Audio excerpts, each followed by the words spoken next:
Hey guys, hope you all are doing well. This is section 5.1 on verifying trigonometric identities, and it is part 2 of 5.1.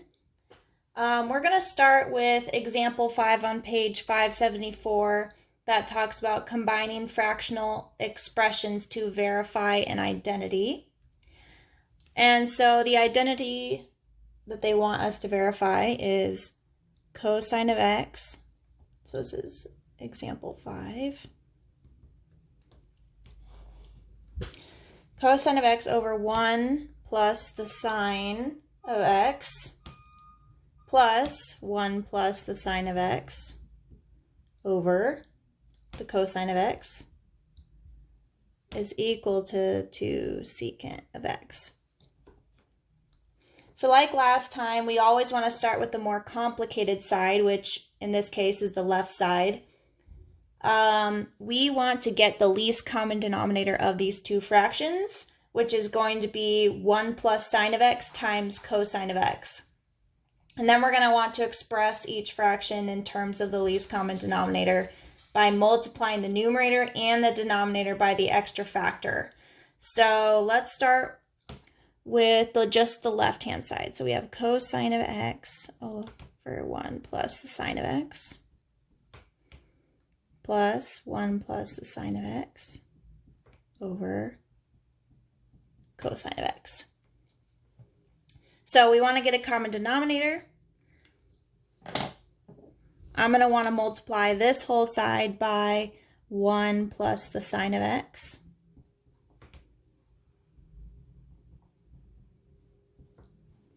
And I'm going to want to multiply this side by the cosine of x.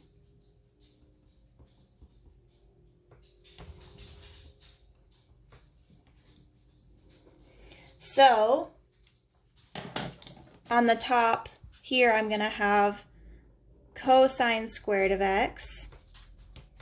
On the top over here, I'm going to have 1 plus the sine of x times 1 plus the sine of x. And this is all over 1 plus the sine of x times the cosine of x.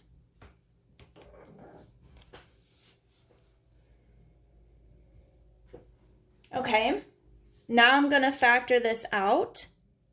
So FOIL it. 1 times 1 is 1. So I'm going to rewrite this cosine squared of x plus 1. 1 times sine of x is sine of x. 1 times sine of x is sine of x. So it's going to be plus 2 sine of x. And then sine of x times sine of x is sine squared x. And that is all over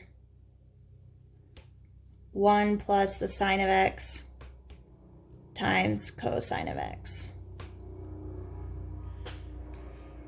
Okay, I can simplify this because, at least the numerator, if you add this and this together, you end up getting 1, right? According to our fundamental identities, sine squared of x plus cosine squared of x is 1. So these two added together are going to be 1. So we're going to have 1 plus 1 plus 2 sine of x all over 1 plus sine of x times the cosine of x. And of course we know that 1 plus 1 is 2. So 2 plus 2 sine of x over 1 plus sine of x times cosine of x. We can factor out a 2 on top, so we have 2 times 1 plus sine of x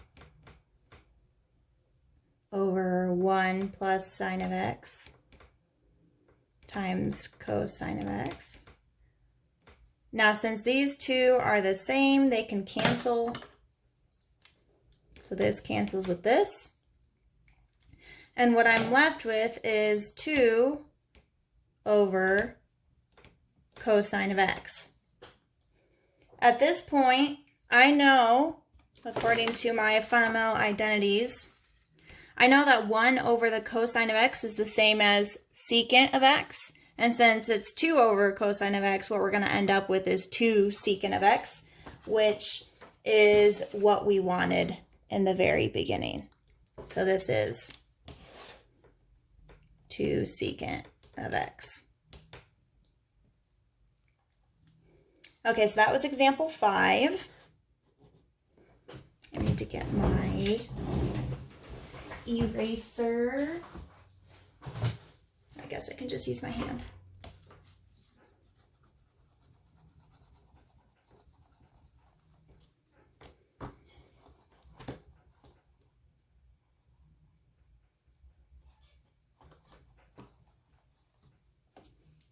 Okay, so now we're going to look at example 6 that says verify the identity sine of x over 1 plus cosine of x equals 1 minus cosine of x over sine of x. So in all the previous examples we've done in 5.1, none of those examples are going to apply here. Everything's already expressed in sine and cosines. There's no fractions to combine. Neither side looks more complicated than the other. So we are going to solve the puzzle by working with the left side and making it look like the one on the right. So the expression on the right contains 1 minus cosine in the numerator.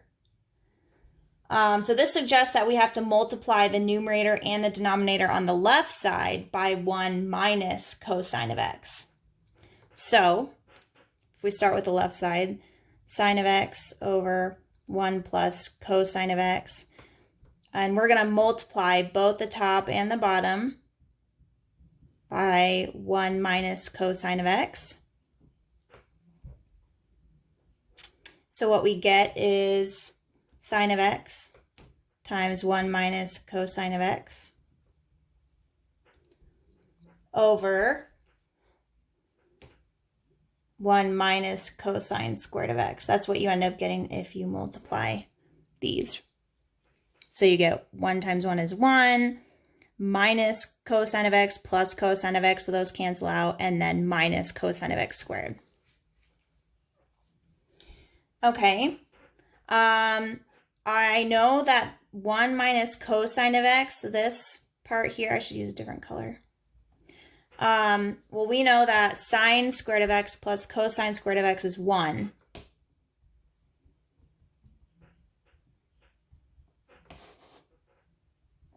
So that means that 1 minus cosine squared of x is going to be sine squared of x. So I have sine of x times 1 minus cosine of x all over sine squared of x. Okay, well, the signs are going to cancel out. At least one sign on the bottom is going to cancel out and the sign on the top. So what we're going to be left with is 1 minus cosine of x over sine of x, which is what we wanted here.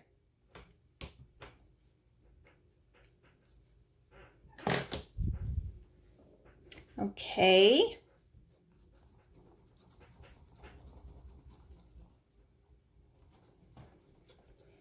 Looking at example 7, we want to verify the identity tangent of x minus the sine of negative x over 1 plus cosine of x is equal to tangent of x.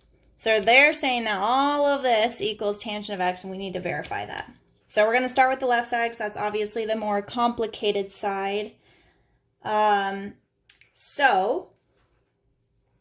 the very first thing is that if you notice, we have a sine of negative x. According to our even and odd identities here, sine of negative x is the negative sine of x. So, simplifying that, we do tangent of x minus the negative sine of x over 1 plus cosine of x. Okay, well that's going to change to plus on the top, so tangent of x plus sine of x over 1 plus cosine of x. Okay, I know tangent is sine over cosine.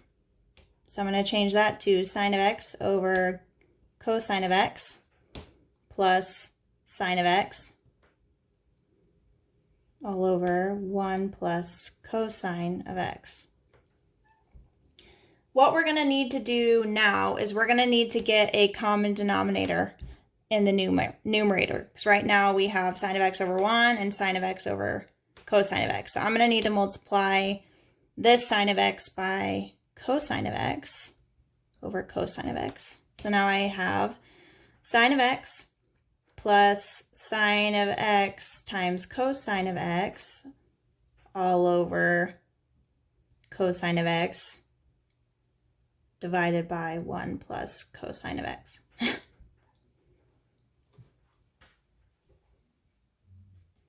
Okay, well I can rewrite this so it looks less complicated. Sine of x plus sine of x cosine of x all over cosine of x.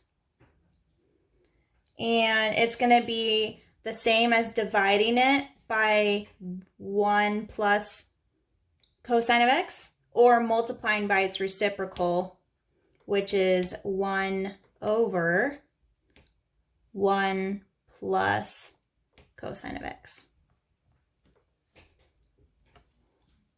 Well, I can factor the numerator so that the numerator I can factor out a sine of x. So I have sine of x, 1 plus cosine of x over cosine of x times 1 over 1 plus cosine of x. Now, if you notice, the 1 plus cosine of x will cancel out. So what I'm left with is sine over cosine. And sine over cosine is the same as tangent. So we get tangent of x.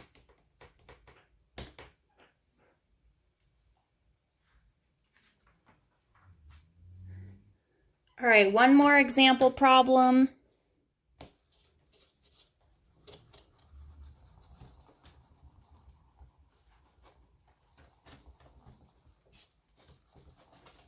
This is example 8 on page 576. Use a different color.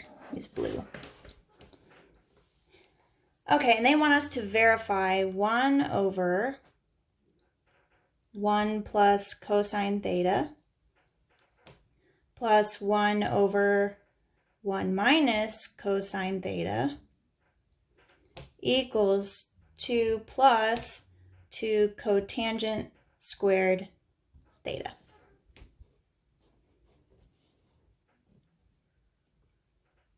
Okay, we're going to begin with the left side. So this whole left side here. And we're going to want to get a common denominator. So 1 over 1 plus cosine theta plus 1 over 1 minus cosine theta. What is our common denominator going to be? Well, it's going to be 1 plus cosine theta, 1 minus cosine theta. So that means I'm going to need to multiply this side by 1 plus cosine theta. And I'm going to need to multiply the left side by 1 minus cosine theta.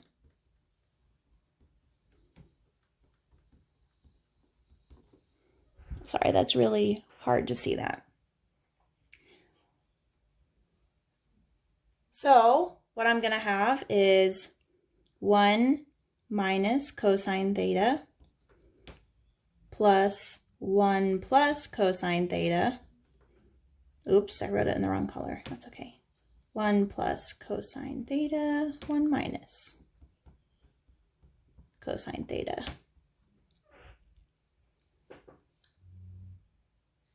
Okay, well, the cosines are going to cancel out because we have a negative cosine here and a positive cosine here, and 1 plus 1 is 2. So I get 2 over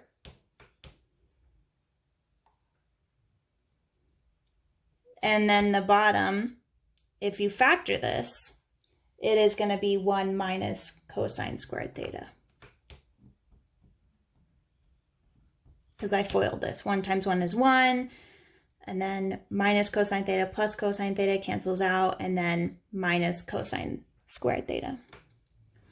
Okay, well, that's not quite what we want yet, but we can't really work with the left side anymore. So now what we're going to do is we're going to work with the right side, and our goal is going to be to transform the right side into this now. So, starting with the right side, we have 2 plus 2 cotangent squared theta. Well, I can change this cotangent squared theta into cosine squared theta over sine squared theta.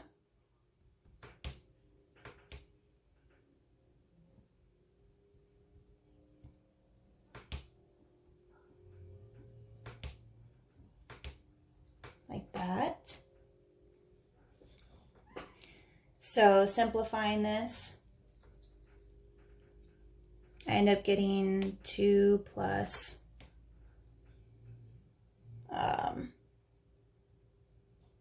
well, yeah, I guess if you leave it, well, okay, I'll just write it out. Cosine squared theta over sine squared theta. Now we want to get a common denominator. Our common denominator is going to be the sine squared theta, so that means I'm going to want to multiply this side by sine squared theta over sine squared theta. So 2 times sine squared theta is 2 sine squared theta plus 2 cosine squared theta over sine squared theta.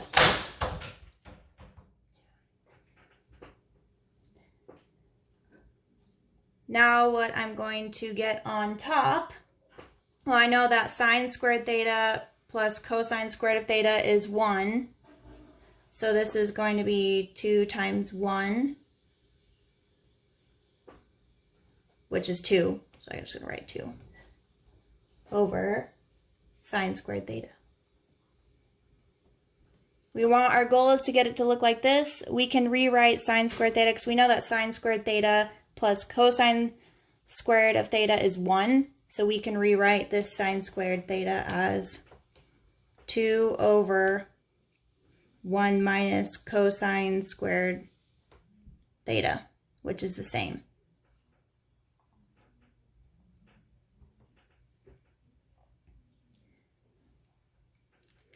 Okay, so the general guidelines for verifying trig identities are these. So you want to work with each side of the equation independently. Start with the more complicated side. And then analyze the identity and look for opportunities to apply the fundamental identities.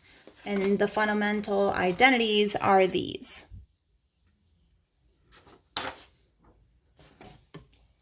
And then you want to try one of the following. Try to rewrite the more complicated side in terms of sine and cosines, factor out the greatest common factor, separate a single term quotient into 2 terms. You can combine fractional expressions using the least common denominator, and you can multiply the numerator and denominator by a binomial factor that appears on the other side of the identity. And don't be afraid to stop and start over. Sometimes you think one way will work and it doesn't end up working, so then start over and try another way.